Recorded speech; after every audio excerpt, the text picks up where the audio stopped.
Salam, benim kanalımın seyircileri, düşünebilen təbəqə, düşünmeye qorxmayan insanlar.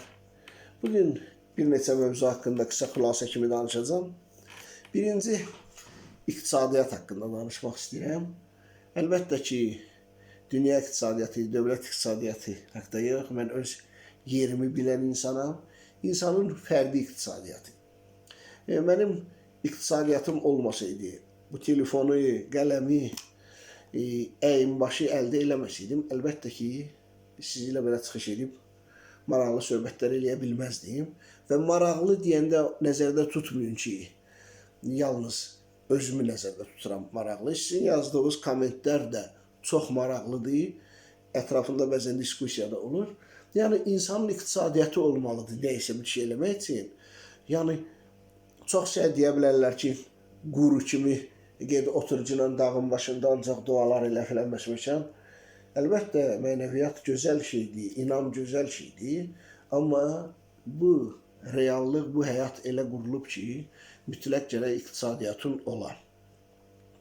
İkinci danışmaq istədiyim mövzu, toxunmaq istədiyim tema odur ki, hələ bu iqtisadiyyata bağlıdır. Durğunluq deyilən bir şey yoxdur.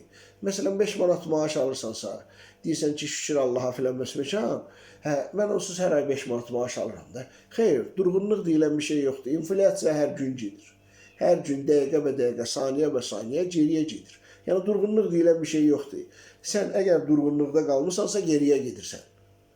Bu aksiomadır. Durğunluq deyilən bir şey yoxdur. Sən əgər yerində qalmışsansa, geriyə gedirsən. Yerində qaldığım deyilən bir şey yoxdur.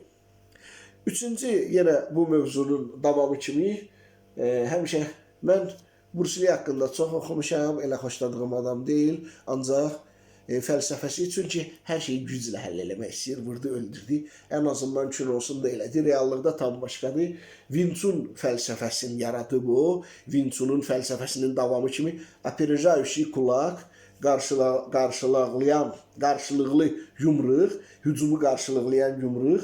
Elə bunu mən iqtisadiyyata da deyirəm, tətbiq eləyə bilərsən, öz iqtisadiyyatı var. Yəni, oturub fikirləşmək ki, ay metronun qiyməti qalxacaq, ay avtobusun qiyməti qalxacaq, ətin qiyməti, çörəyin qiyməti, yəni sən çıxılmaz vəziyyətdə qala bilərsən. Опережающий kulak, fikirləşməlisən ki, bunlar hamısı ola bilər. Ola bilməyən deyilən bir şey yox ki, olmaz. Nə danışırsan, Əhməd bunu eləməz. Опережающий kulak, sən fikirləşməlisən ki, olsa bu vəziyyətdən necə çıxım? Yalnız onda vıyqırış ola bilərsən. Yalnız onda uğur qazana bilərsən ki, fikirləşəsən ki, bunlar olsa mən nə edə bilərəm? Bu qədər.